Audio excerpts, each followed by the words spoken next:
देखिए क्वेश्चन में कह रहा है पी की वर्तमान आयु 15 वर्ष है, मतलब पी है जिसका वर्तमान आयु, क्या लिखा है वर्तमान मतलब अभी का प्रेजेंट एज कितना दिया हुआ है 15 वर्ष है, कितना है 15 ईयर है। अब कह रहा है कि 6 वर्ष बाद, क्या बोला है 6 वर्ष बाद की चर्चा किया। 6 वर्ष बाद कौन, क्यू की आयु 26 वर्ष है। देखिए कह रहा है कि 6 वर्ष बाद यानी कि प्लस 6 ईयर। आप कंपेयर भी बता चुके हैं, वर्तमान तो सिंपल वर्तमान एज लिखते हैं प्रेजेंट एज, लेकिन अगर कहेगा कि हम भविष्य में जा रहे हैं मतलब आगे जा रहे हैं तो प्लस से डिनोट करते हैं। अगर वर्तमान से कहेगा पीछे जा रहे हैं मतलब भूतकाल में तो क्या वहां माइनस से डिनोट करते हैं। लेकिन यहाँ कह रहा है कि 6 वर्ष बाद मतलब क्या प्लस, तो प्लस 6 वर्ष बाद क्यू की आयु, क्यू मानते हैं यहाँ पर क्यू है, 6 वर्ष बाद क्यू की आयु दिया है कितना, क्यू यही ना है सामने 26 वर्ष है, 26 वर्ष दिया हुआ है। तो क्या पूछ रहा है दोनों की वर्तमान आयु का अनुपात। देखिए क्या पूछा है वर्तमान आयु का अनुपात पूछा है, वर्तमान आयु का अनुपात। तो देखिए पी का वर्तमान आयु दिया हुआ है लेकिन क्यू का क्या दिया हुआ है 6 वर्ष बाद का आयु दिया हुआ है। अब बोलिए क्यू को हम ले जाएंगे वर्तमान में, वर्तमान में ले जाएंगे तो देखिए वर्तमान में जाएगा ये तो क्या होगा भविष्य में 6 साल बाद है कितना 26, तो वर्तमान में ले जाएंगे तो यही ना 6 वर्ष घट जाएगा उम्र हुआ, तो कितना हो जाएगा उम्र इसका 20 वर्ष। यानी कि पी का वर्तमान उम्र 15 और क्यू का वर्तमान उम्र कितना 20।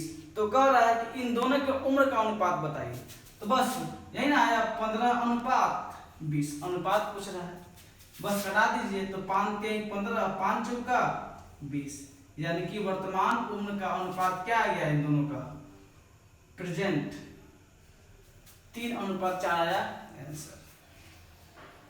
देखिए कह रहा है कि यदि 686 रुपया को 4 भाग में विभाजित किया मतलब 4 भाग में बांटा गया है जिनके अनुपात दिया है 1/2 अनुपात 2/3 अनुपात 3 अनुपात 4 है, तो पहला भाग ज्ञात करना यानी कि पहला वाला हिस्सा ज्ञात करना है। देखिए जब भी ऐसा क्वेश्चन दे अनुपात वाला 1/2 अनुपात 2/3 अनुपात 3 अनुपात 4, आपको पता है इसके नीचे 1 छुपा हुआ है, ठीक है। जब भी ऐसा क्वेश्चन दे देखिए सिंपल अनुपात नहीं, पहले हम इसको सिंपल अनुपात में बदलेंगे। तो सिंपल अनुपात में बदलने का नियम होता है कि ये पहला ऊपर वाला पहला बाकी सब के नीचे वाला से गुना करते हैं। देखिए 1 गुना 3 गुना 1 गुना 1 क्या हो जाएगा 3 अनुपात। अब दूसरा चलेंगे ये वाला उठाएंगे और उसके बाद वाला जो भी नीचे वाला उससे गुना करेंगे। देखिए 2 गुना 2 4 गुना 1 गुना 1 क्या हुआ आपको 4 हुआ।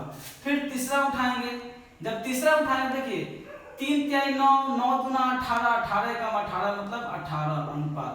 अब ये लास्ट वाला उठाएंगे तो 4 और उसके नीचे बाद वाला जो भी उसे गुना करेंगे 4 3 12 12 गुना कितना हो गया 24, यानी कि इनका अनुपात जो हो गया चारों का 3 अनुपात 4 अनुपात 18 अनुपात 29। अब कह रहा है कि ये तो दिया हुआ है आपको अनुपात में चारों का हिस्सा, अब कह रहा है इनका कुल योग दिया है कितना 686। अब सबको जोड़िए तो देखिए जोड़िएगा तो क्या हो जाएगा आपको 24 और प्लस 18 तो क्या हो जाएगा 8 4 12 12 और 4 16 16 3 क्या हुआ 19, हाथ में 1 बचा 2 1 3 3 1 यानी कि 49 यूनिट।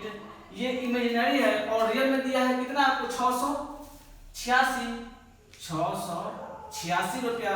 अब कह रहा है किसका हिस्सा पूछ रहा है हमको, ए का पूछ रहा है पहला हिस्सा, तो 3 यूनिट पूछ रहा है क्या होगा 3 यूनिट, यही ना पूछ रहा है 3 यूनिट क्या होगा। देखिए 686 बट्टा 49 गुना 3। अब देखिए अब कटाइए इसको क्या हो रहा है, देखिए 7 से कटेगा कि नहीं, तो 7 7 सत्ते 49 7 अठे 56 7 9 63, हाथ में क्या बचा आपको 63 घट गया तो बच गया 5 7 अठे 56। फिर देखिए 7 से 7 एकम 7 7 चौका 28 मतलब 14 गुना 3 मतलब 14 तिहाई 42 आंसर। मतलब पहले व्यक्ति को जो हिस्सा मिला ये जो 3 यूनिट वो कितना बराबर है 42 रुपया आंसर। दिया हुआ है एक कुंड, मतलब एक जलाशय है जिसको दो पाइप ए और बी क्रमशः 4 और 6 घंटा में भर सकता है। देखिए दो पाइप है जो क्रमशः 4 घंटा में 6 घंटा में भर रहा है। तो मानते हैं यह दिया हुआ है ए भर रहा है 4 घंटा में और उसी जलाशय को कुंड को बी भर रहा है कितना 6 घंटा में। और कह रहा है जबकि भरे हुए कुंड को एक तीसरी पाइप जिसका नाम सी है जो पूरे कुंड को 8 घंटा में खाली कर रहा है। अब देखिए ये तो दोनों भरने वाला था तो प्लस यहाँ छिपा हुआ, लेकिन जो सी है वो कह रहा है कि खाली करने वाला है। खाली करने वाला है मतलब क्या, इसको हम यहाँ मार्क लगा देंगे 8 घंटा में पूरे जलाशय को खाली कर देगा। तो कह रहा है यदि सभी पाइपों को एक साथ खोल दिया जाए तो जलाशय को भरने में कितना समय लगेगा। तो देखिए क्या करते हैं, पहले हम इसका कुल वर्ग निकालते हैं। कुल वर्ग मतलब यहाँ पर निकलता है कार्य। कार्य निकालने के लिए क्या करते हैं, जितना दिया है 4, 6, 8 इस सब का हम एलसीएम लघुत्तम समापवर्तक निकालते हैं। तो देखिए 4, 6, 8 का लघुत्तम हो जाएगा कितना 24, मतलब कुल कार्य हो गया 24। इसी 24 कार्य को करते हैं। अब उसके बाद बात करते हैं इफिशियंसी मतलब क्षमता की। ये जो है वो भर रहा है कितने क्षमता के साथ भर रहा है। तो देखिए जो कार्य है, कार्य में हम टाइम से भागा देते हैं तो क्या निकलता है, इफिशियंसी निकलता है। तो 4 छक 24 मतलब ए की इफिशियंसी है 6, बचा बी 6 चौका 24, इसका है 4 और लास्ट बचा आपको सी। देखिए सी खाली करने वाला है, माइनस लगाए हैं तो इसका एफिशिएंसी भी माइनस में होगा। तो 8 3 का 24, इसका एफिशिएंसी आपको -3। अब वो कह रहा है कि तीनों को हम एक साथ चलाए हैं, मतलब तीनों को जब चलाएंगे तो तीनों के एफिशिएंसी को हम जोड़ेंगे। तीनों को जोड़ते हैं तो कितना हो जाता है 6 और 4 10 और 10 में से 3 घंटा क्या बचा, मतलब 7 एफिशिएंसी हो गया ए बी और सी का। तो कह रहा है कि जब तीनों ये चलेगा तो बताइए पूरे टंकी को कितना देर में भरेगा। तो फिर कह रहा है समय पूछ रहा है, तो समय बराबर होता है वर्क बटे इफिशियंसी। तो वर्क है आपको कितना 24 और इसी 7 से क्या करेंगे, इसमें हम भाग देंगे तो क्या हो जाएगा आपका कुल समय निकल जाएगा। तो समय की बात किया है तो हो जाएगा 7 3 का 21, 3/3/7 घंटा आंसर। देखिए कह रहा है कि एक पुस्तक है जिसको बेचा गया है 25.65 रुपया में। वो दुकानदार जब उसको 25.65 रुपया में बेच रहा है तो जो व्यापारी है पुस्तक का उसको 5% की हानि होती है। मतलब ये रहा कि ये बेचा है तो उसको 5% की हानि हुई। अब आपको हम बताए हैं पहले भी क्रय मूल्य हमेशा लेते हैं 100% पर। कितना पे लेते हैं 100% पे लेते हैं, मतलब 100% का चीज कितना में बेच दिया, 95% में बेच दिया। तो यानी कि आपको पता है रियल बराबर क्या होता है इमेजिनरी, यही मार्कर हम बनाते हैं। तो देखिए जब उसको बेचा है 25.65 रुपया में और यह आपको बराबर है कितना का 95%, क्योंकि 5% हानि हुई है तो 100 में से 5 घटाएंगे तो क्या होगा, मतलब 95% पैसा मिला उसको, 5% की हानि हो गई। तो कह रहा है क्वेश्चन में कि यदि वह इसे 31.05 रुपया में बेचता, क्या बेचता 31.05 रुपया में बेचता तो उसका लाभ या हानि परसेंट ज्ञात करें। देखिए तो 95% बटा 25.65 गुना 31.05। अब इसको कैलकुलेशन करेंगे, कटाएंगे। अगर मेरा आंसर 100 से ज्यादा आया तो जितना ज्यादा आएगा तो मतलब उतना हमको क्या होगा प्रॉफिट होगा। लेकिन अगर 100 से कम आ गया आंसर तो 100 में जितना कम होगा उतना हमको क्या होगा लॉस होगा। तो चलिए इसको कटाइए। देखिए दशमलव कट गया। अब देखिए 5 से 5 एकम 5 5 9 45 50 25 5 एकम 5 5 3 15 19 से कटाइए। 19 दूना 38 बचा कितना आपको 13, 19 सत्ते 133। फिर कटाइए 9 से, 9 3 का 27, 9 3 का 27, 4 बचा 9 चौका 36, 9 बचे 45। फिर रहेगा 3 से 3 एकम 3 3 में 3 बचे 15, मतलब कुल मिलाकर आपको आया 115% मिल गया। जब वह बेचा है कितना 31.05 रुपये में। अब ये देखिए आपको जो आंसर है 115%, ये बताइए ये 100 से ज्यादा है कि कम है? सीधा दिख रहा है कि 100 से ज्यादा है। कितना ज्यादा है? तो 15 ज्यादा है, तो बस उसको लाभ होगा कितना 15% का प्रॉफिट होगा आंसर।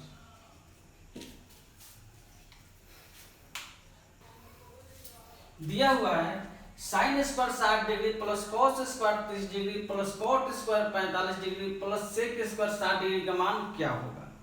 तो कुछ नहीं करना है इसमें, बस साइन 60 का मान रखना है, कॉस 30 का, मतलब इसका मान रख करके और सिंपलीफाई कर देना, आपका आंसर आ जाएगा।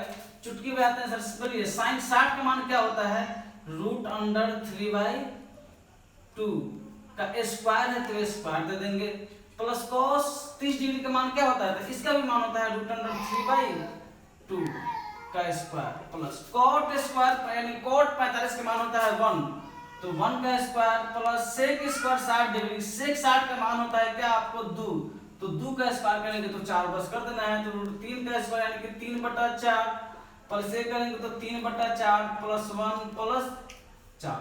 अब इसका लघुत्तम लेंगे, 4 1 1 का 4 हो गया, यानी कि 3 प्लस 3 प्लस 4 प्लस 4 चौका 16। अब क्या कीजिए इसको, 16 4 20, 20 अच्छा 26/4, ये कटेगा आपको, यानी कि आ गया 13/2 आंसर।